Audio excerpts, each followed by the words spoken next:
In 1986, Army nurse Captain Rachel Morgan vanished from a NATO medical facility in West Germany and was never seen again. The Army claimed she died in a training accident during radiation exposure protocols.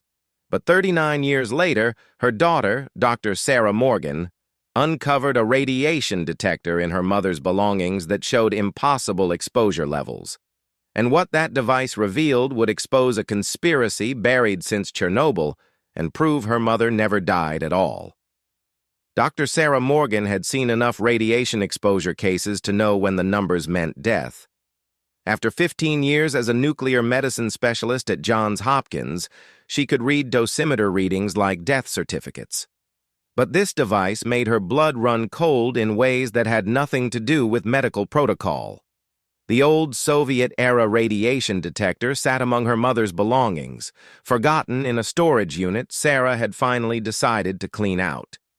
The digital display was still functional after 39 years, and the stored reading told a story that should have been impossible. Peak exposure, 15,000 roentgens per hour. Date, April 28, 1986. Sarah's hands trembled as she stared at the numbers. That level of radiation killed within minutes. No human could survive that exposure, yet her mother had apparently been conscious enough to operate the detector and record the reading. But what made her stomach drop wasn't the radiation level. It was the photograph tucked beneath the device. Her mother stood in full protective gear beside the smoking ruins of a nuclear reactor. But instead of looking terrified or sick, Rachel Morgan was smiling.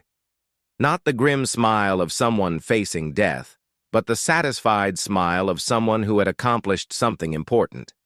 On the back, someone had written in her mother's handwriting, "Pripyat, April 28, 1986. The truth about Chernobyl. They can't hide it now." Pripyat, the ghost city near Chernobyl. Her mother had been at ground zero of the worst nuclear disaster in history, exposed to lethal radiation, and somehow lived long enough to document it. Back in her Baltimore apartment, Sarah spread the few family documents she possessed across her kitchen table. Her father's death certificate from 1992, cancer, age 34. Her own medical records showing thyroid abnormalities that had puzzled doctors for years, and the official letter the Army had sent her grandparents in 1986. "We regret to inform you that Captain Rachel Morgan was killed in a training accident during radiation exposure protocols. Due to the classified nature of medical training procedures, details cannot be provided." Sarah had read that letter exactly once at age 6. The radiation training story had never made sense. Why would a nurse need lethal radiation exposure training? Now, staring at the detector readings, Sarah understood. Her mother hadn't been training for radiation exposure. She had been documenting the worst nuclear disaster in human history.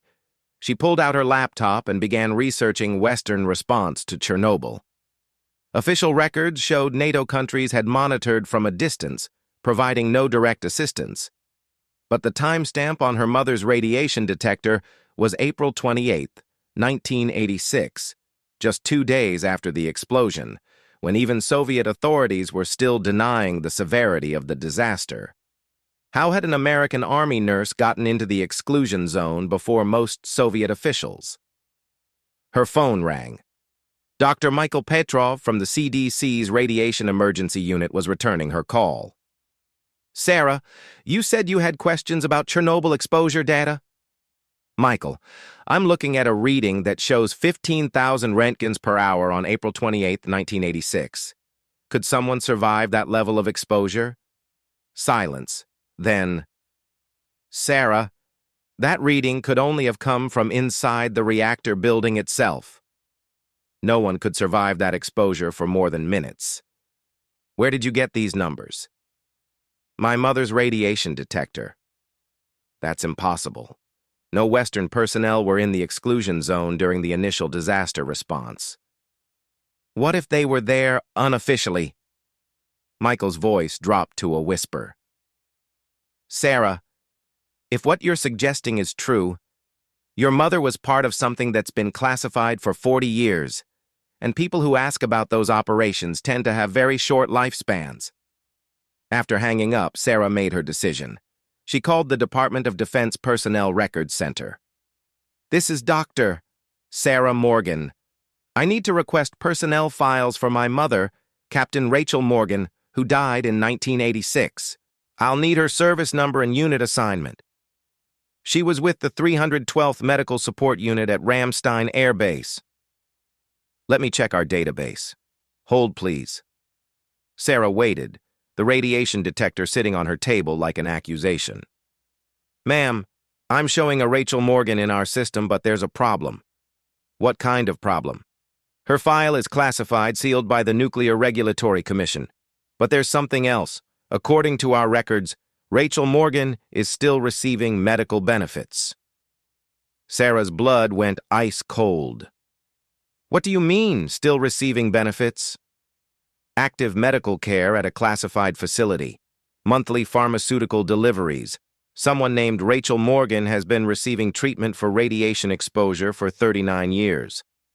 The line went dead. Sarah stared at her phone, her mind racing. If her mother was still alive, receiving medical treatment for radiation exposure, then everything the Army had told her family was a lie. But why fake her death? And where had she been for 39 years?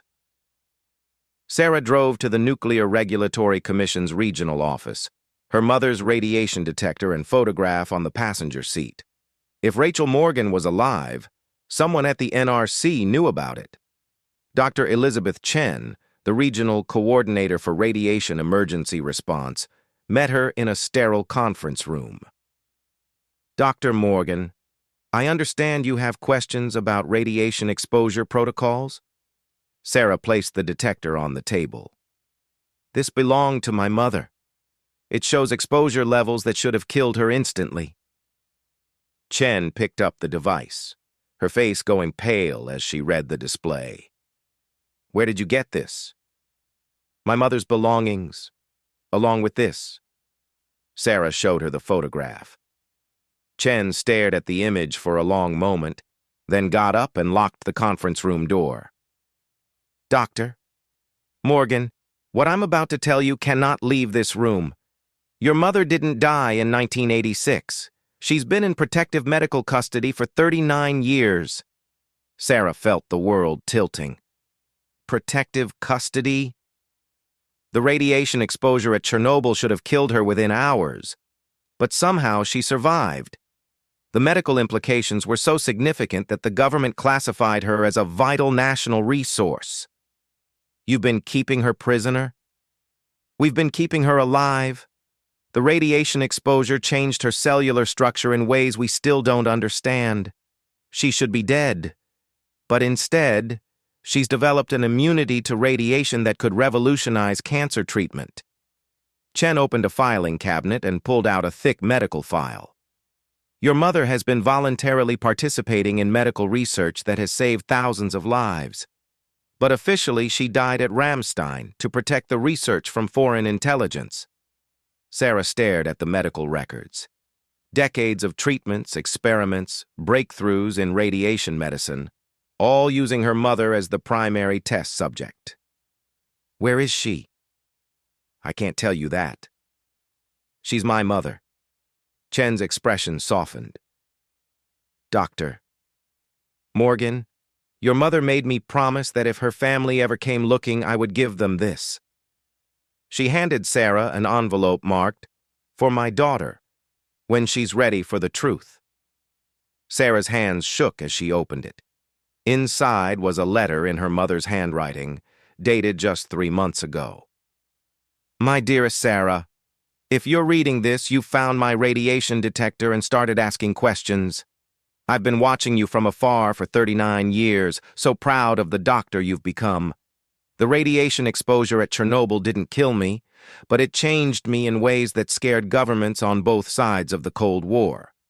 I became living proof that humans could survive lethal radiation exposure, information too valuable and too dangerous to be public. I chose to stay in medical custody because my condition has led to breakthroughs in cancer treatment that have saved thousands of lives. Every year I remain in the research program, more people survive radiation-related illnesses. But there's something else. The explosion at Chernobyl wasn't an accident. I was there because someone wanted to document what really happened and who was responsible.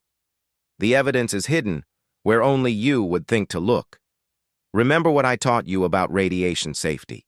The safest place during a nuclear emergency is inside the medical treatment facility. Find the truth, Sarah. The world deserves to know what really caused Chernobyl. All my love, Mom. Sarah looked up at Chen. Where is the medical facility? I can't. Dr. Chen, she's my mother. And according to this letter, she has evidence about what really caused Chernobyl. Chen was quiet for a long moment. The facility is in Colorado. But Dr. Morgan, if you go there, you'll learn things that will put your life in danger. More dangerous than 39 years of lies? Chen handed her an address. She's been hoping you'd come. The drive to Colorado took 14 hours. Sarah used the time to research everything she could find about the Chernobyl disaster, looking for any evidence that it might not have been an accident. What she found chilled her. In the months before the explosion, several Western nuclear safety experts had visited Soviet facilities. Some had reported serious design flaws that made an explosion inevitable, but their warnings had been classified and ignored. The medical facility sat in the mountains outside Denver, disguised as a private cancer research center. Sarah showed her identification to the security guard, who made a phone call and then waved her through. Dr. James Patterson met her in the lobby. Dr. Morgan, your mother has been asking about you every day for 39 years. Is she? She's remarkable. The radiation exposure should have killed her, but instead, it seems to have stopped her aging process. She looks exactly the same as she did in 1986. Patterson led her through corridors lined with medical equipment Sarah had never seen before. Your mother's condition has revolutionized our understanding of radiation biology. We've developed cancer treatments based on her cellular structure that have saved over 50,000 lives. They stopped outside a door marked Patient R. Morgan, Authorized Personnel Only. She's been waiting for you, Patterson said, and opened the door. The woman who stood up from the hospital bed looked exactly like the photographs Sarah had seen of her mother, not aged by 39 years, but preserved at the moment of her radiation exposure. She wore a simple hospital gown, but her eyes held the accumulated wisdom of 4 decades. "Hello, baby," Rachel said, her voice exactly as Sarah remembered from childhood recordings. "You grew up beautiful." Sarah couldn't speak. She had expected to find a dying woman, not someone who looked like her contemporary. "I know this is confusing," Rachel continued. "The radiation changed me in ways we still don't understand. I stopped aging, became immune to diseases, developed abilities that shouldn't exist.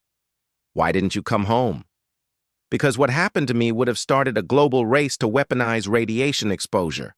Every government would want to create more people like me, regardless of how many died in the process." Rachel walked to a cabinet and pulled out a metal container. "But there's something more important than my condition. The evidence of what really caused Chernobyl."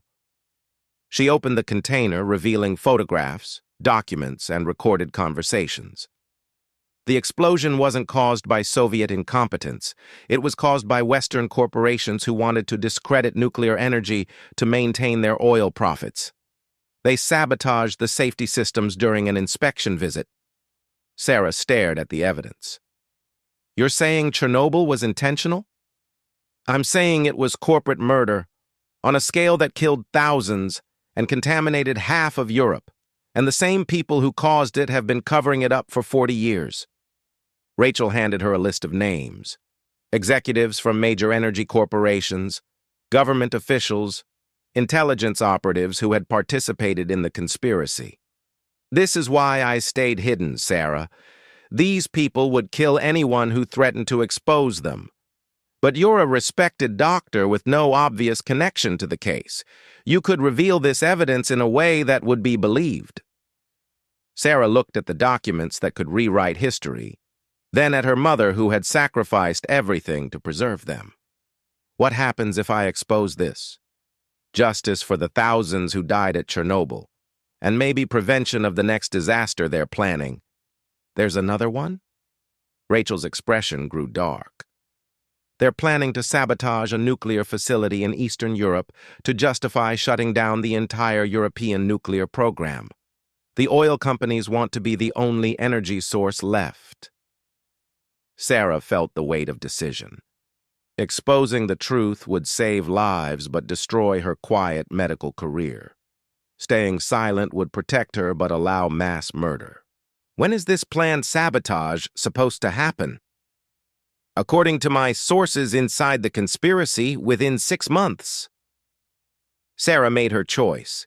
She gathered the evidence and held her mother for the first time in 39 years. Let's stop them.